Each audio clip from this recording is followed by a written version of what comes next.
Welcome to Good Burger Reviews. My name is John and I'm here to review a brand new 2025 movie, and that movie is Housemaid. Hi, Millie. Hi, Mrs. Winchester. Oh, please call me Nina. Come on in. So why do you want this job? I just really enjoy being a housemaid. For the right families, of course. You know this is a live-in position, right? This movie was released in December of 2025. It is directed by Paul Feig. It is starring Sydney Sweeney, Amanda Seyfried, Brandon Skellner, Michelle Maroney, Indiana L., and Megan Ferguson. The plot follows a young woman with a troubled past who becomes the live-in housemaid for a wealthy family. Their seemingly perfect life unravels when she discovers their household hides dark secrets. Well, as I had mentioned, this was one of my most anticipated movies of the fourth quarter, and I have to say, overall, it does not disappoint. As I had also mentioned, that this movie, when I had watched the previews, which I'd seen multiple times, that it was reminding me of a movie that was just re-released with a remake, The Hand That Rocks the Cradle. But this movie, yes, it had the basic bare bones, or like the cast makeup of that movie, but this movie was something a little bit different than An Evil Nanny. This movie also was giving me vibes of movies like Fatal Attraction, Basic Instinct, Hush, Don't Say a Word. Many movies, especially that date back to the 1980s and 1990s, that are these super psychological thrillers that also have the sexual and high sexual escapade aspect with them as well. I think this movie does a great job of blending the tension with the mystery, the drama, the intrigue, the action, and even tiny little bit of spooks and haunts in here as well, because some of our characters are extremely passionate, haunting, and exciting. Hello. Millie's gonna be living with us. She's gonna live with us. Andrew, I told you that. She'd be part of the family. Oddly enough, as this comes released closely to that Hand That Rocked the Cradle that hit Hulu in the fall of 2025, which brought everyone back to the original 1992 Hand That Rocks the Cradle that starred Annabelle Sciorra and Rebecca De Monray, this movie was giving so much of the same vibe, because you have this somewhat uppity upscale house with a very well-to-do family, and enters a live-in nanny, or in this case, housemaid. I want you to feel safe here. I do. Theodore. Now we're going to come back to the other little secret connections to The Hand That Rocks the Cradle during spoilers, because I want to really try to keep the spoilers out of the front end of this review, because I do believe this is worth a watch, spoiler free. And those of you who have not seen it can come back and watch the spoiler section after you've seen the movie. The first thing that I would put in the positive is Sydney Sweeney, Amanda Seyfried, and Brandon, not gonna mess up that last name again, are three main stars. So Sydney Sweeney plays this down on her luck girl who's in desperate need of a job because she is an ex-con.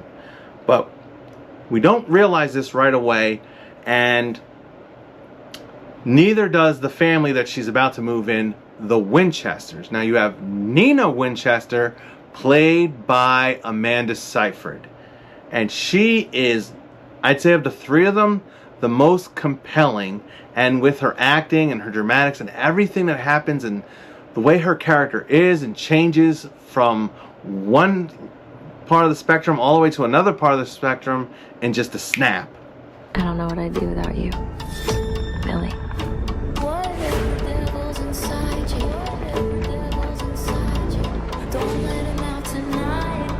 I need this job. I can't lose it. And then Brandon plays Andrew. He's rich, he's handsome, has a beautiful wife, beautiful house, the kids. The only thing that's missing is the dog for the whole 9 yards on this one. Along with Amanda, Sydney and Brandon do a great job with their acting too. They also have roles where it flip-flops back and forth in what the character's doing, how the character's reacting, and where they are within the movie. I have a really good feeling about this, Millie. Me too. Okay, I'll be in touch. Now their daughter Cece is interesting for the little kid that's in this movie. She seems to be about maybe 8 or 10. Not the typical cheery, bright-eyed, playing with Barbie dolls type of kid. She seems to have a very serious side to her, and it becomes very apparent even with the way she greets the new housemaid. We also have Enzo, played by Michelle Moroni. He is this, basically the Mr. Fix-It guy that spends most of his time in the movie out in the front yard working on like the grass or the house or something. But there's something off about him as well, and he seems to be kind of foreshadowing what's to come in this movie to Millie. And the only other character worth mentioning that does a decent job and adds to the creep and spook fact to this movie is Elizabeth Perkins, who plays the mother, Mrs. Winchester. And she also is an odd character. It seems like everyone in this movie has like a nice side, a friendly side, a big smile side, but also like a solemn, creepy, quiet side. Mysterious, with intrigue going on with all these characters.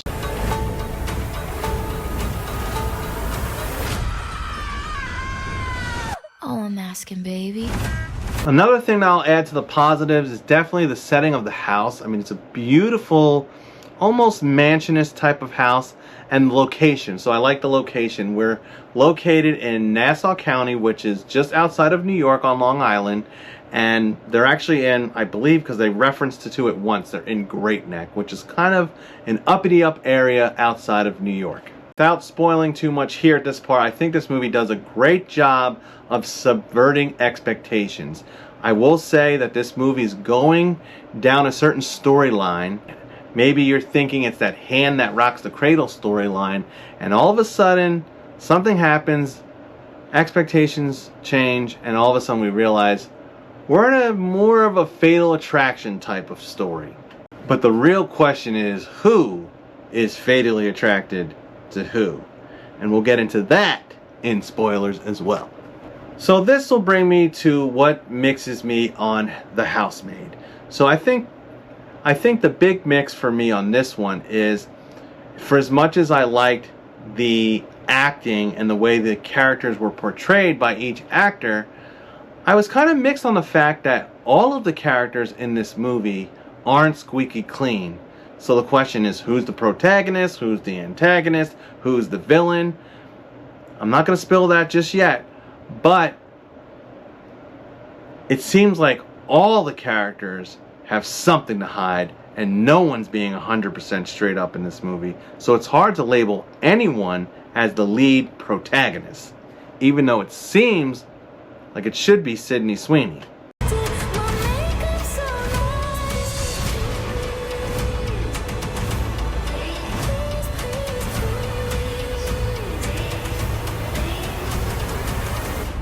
Also, a mixed part was it seemed like they were trying to stir up a specific intrigue with one character, I'm not going to say who, kind of pointing the finger at a certain individual in this movie as possibly being the villain or the creep, and they kind of go through the same gag a couple times before it starts to turn into something else.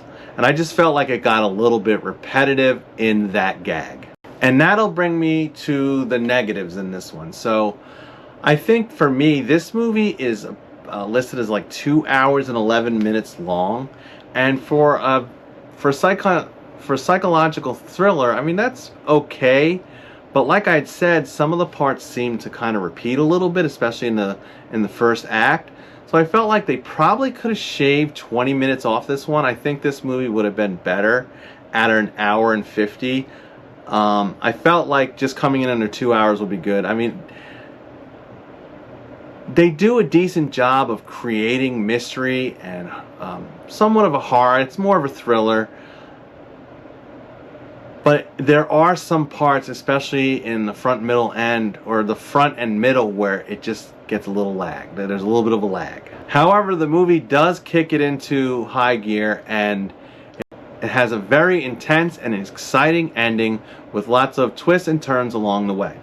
Now, overall, you can, I will say this was a very decent watch. I mean, again, I was in a sold-out matinee showing of this film. I'd bought my tickets early because I saw it was, the evening shows were already sold out 4 days ago. So this is opening weekend, and it seems like this one is very popular. It is based off a book that is a best-selling novel. I've never heard of the novel. I'm assuming it's fairly new. And the novel might be part of a 3-book series. So if this movie does as well as I think it's going to do, we might see sequels. So with no further ado, let's get into the spoilers, because I feel like I really can't get into some of the things I want to critique without spoiling some of the parts. So I will give a timestamp for the rating. So those of you who have not seen it, skip to the timestamp rating number below, and then if you like the movie or you like the review, come back after you've seen the movie in full. So Millie shows up to the house, and that first opening scene was pretty decent. It was a lot of what was shown in the trailer, where, you know, she meets Nina, played by Amanda Seyfried, and, you know, right out the gate they seem to be hitting it off quite well. It seems like they're instantly almost pals, somewhat. But each woman in this opening scene seems like there's something more than just a little bit of an interview going on.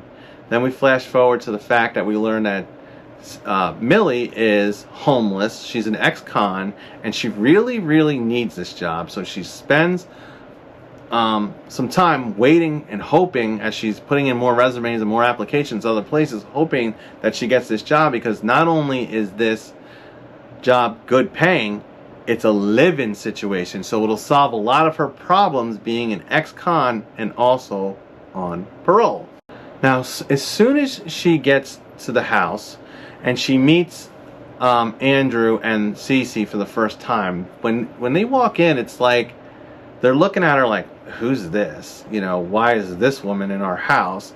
And they're not really friendly at first. And I thought it was kind of odd, you know, because I, you know, initially thought, you know, dad and daughter were going to be more side characters. I felt like it was going to be more between the women, like how this unravels was going to be between the two women, and that the dad and daughter were just going to be, you know, happy sidekicks.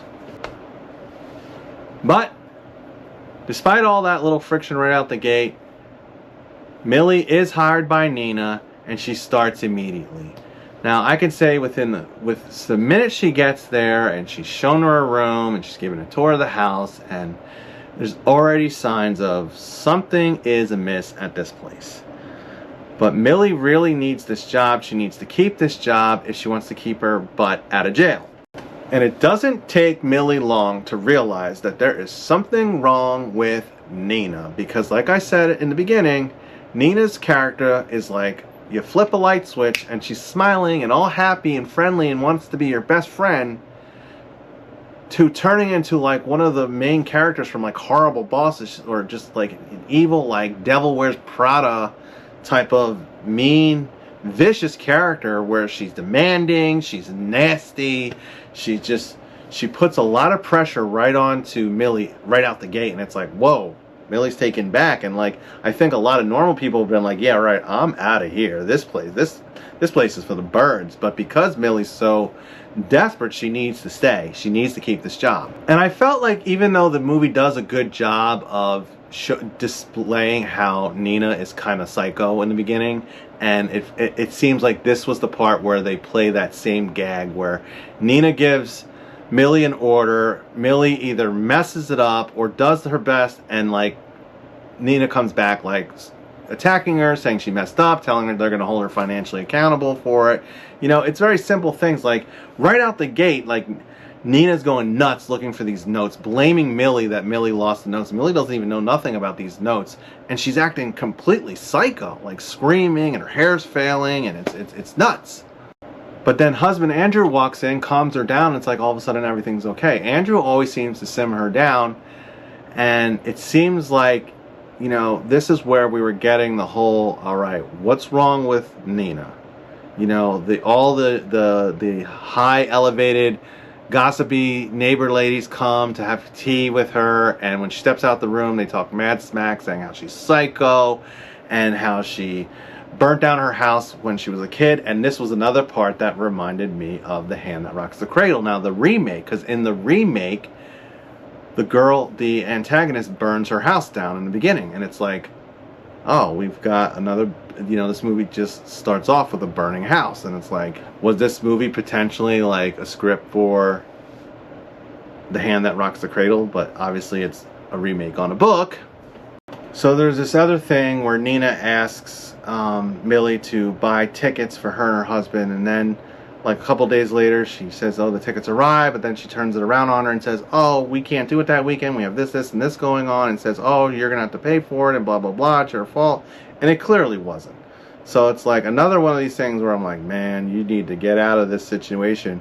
And meanwhile, this like maintenance guy Enzo is kind of secretly kind of warning her, and you know, telling her, you know, you shouldn't be here. And every time Millie goes near Enzo, Nina like pops up and is like, get out, you know, go, you guys can't be together. She's a very demanding boss. But Andy comes around again to clean up the whole mess and decides for some reason that they can't get a refund on the tickets, and that he'll go with Millie to the concert and then to dinner afterwards, and then they stay in a hotel. Now that's not all planned that way, it just kind of unravels.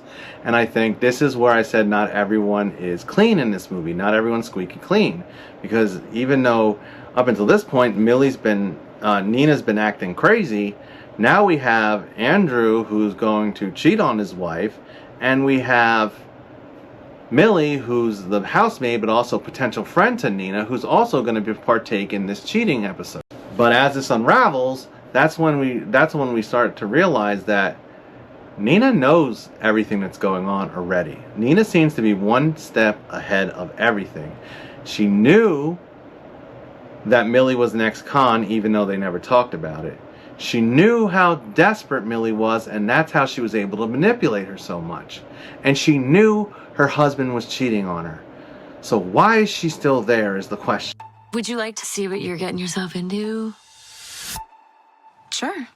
Well, Andrew and Millie come back from this little snafu getaway secret date, and they think they've gotten away with it, but nope, Nina's caught them, and it ends up into a big fight, and Andrew throws Nina out.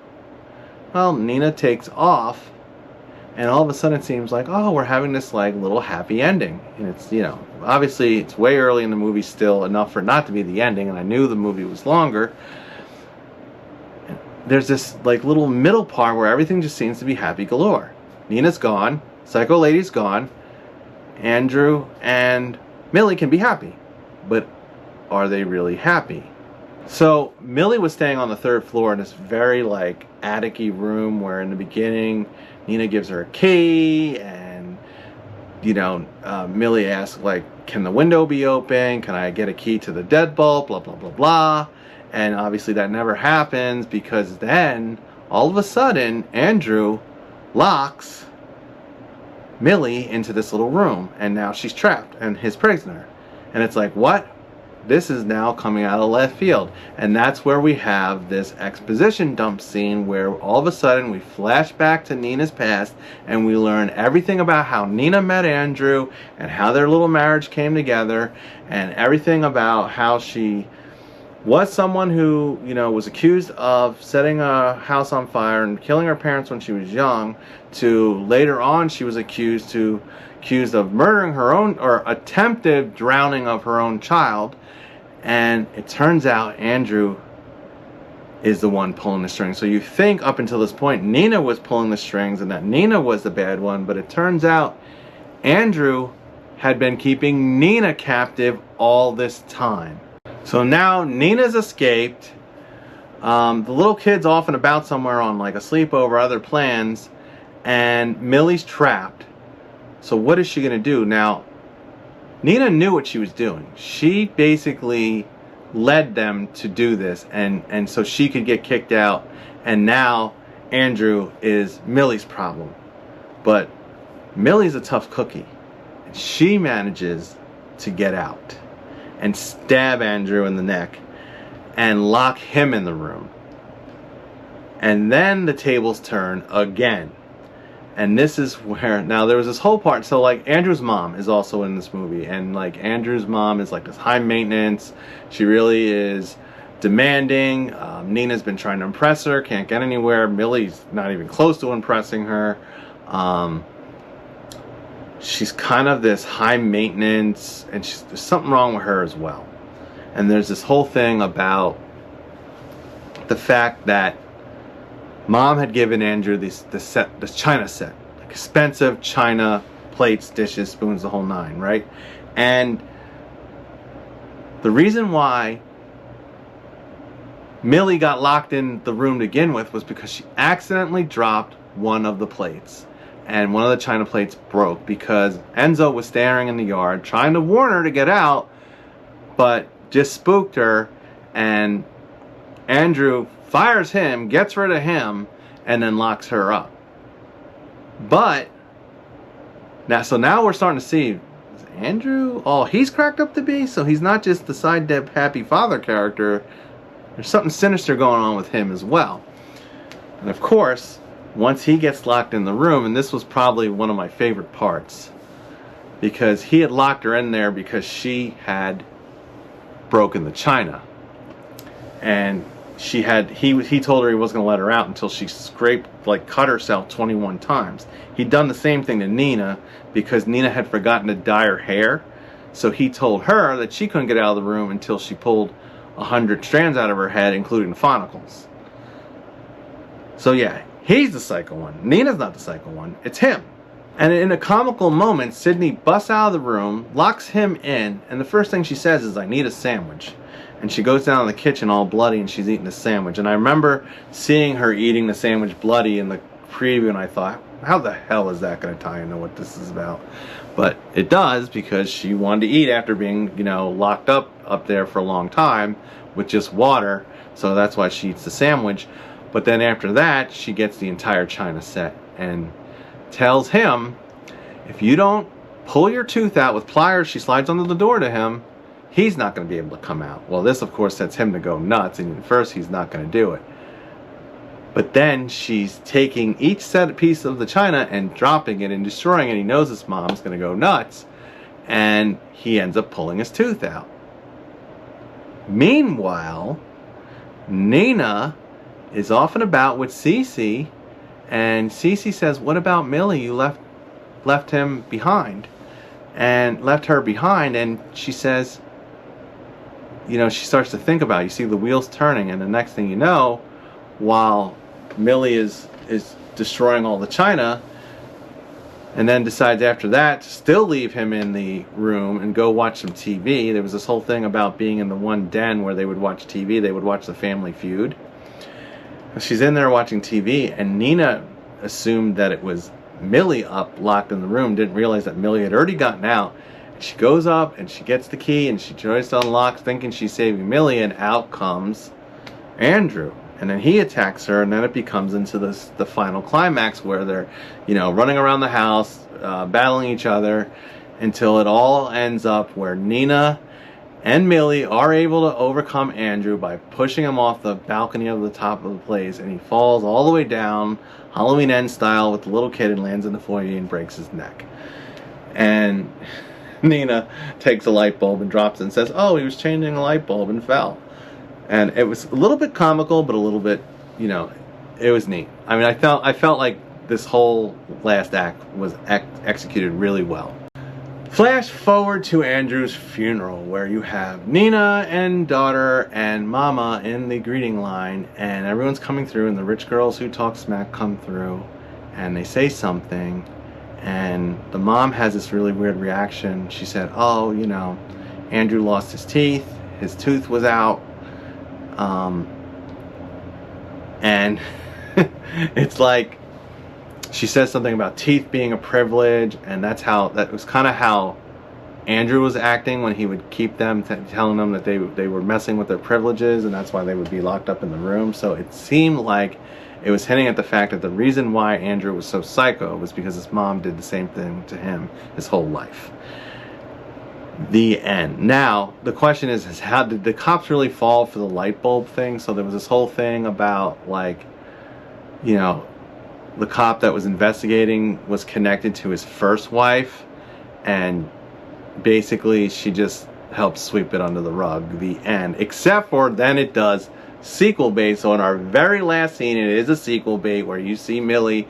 She's applying for another housemaid job, and the lady's interviewing her, and all of a sudden you see a sinister scar on her neck, and it's similar behavior, and I think, oh my gosh, is this movie really sequel baiting? And I thought, alright, I mean, I enjoyed the new movie enough, but I thought this isn't the type of movie that needs a sequel bait. I mean, it's not like a slasher or a giant franchise. I mean, this is the first time we've seen this movie, and if it goes right into a sequel, I mean, I guess they know they might be doing a sequel since there are other books that are either going to be written or have been written by the same author in the same series.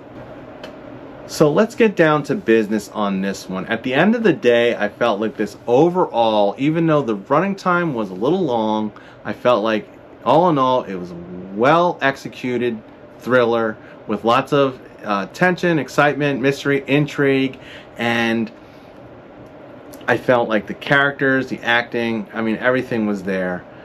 You know, I laughed, I cried, it was scary, it was funny. So at the end of the day, I'm going to blend all that together, and I'm going to say, you know, as we were wrapping up the other year, you know, I'm trying to think how many more can we get before this year's out, but I'm going to say we have another one. This one is A Cheeseburger in Paradise. I really enjoyed it. I knew I was highly anticipating this one for a reason, and it did not let down. I was glad that it wasn't just like a carbon copy of The Hand That Rocks the Cradle. It was its own thing with lots of twists and turns. So I recommend that if you like this type of movie, to go out and see it while it's in the theater. And don't forget to stay scared of ex-cons who pretend to be housemaids, and crazy housewives who pretend to be happy, and psycho husbands who lock up their loved ones in the attic.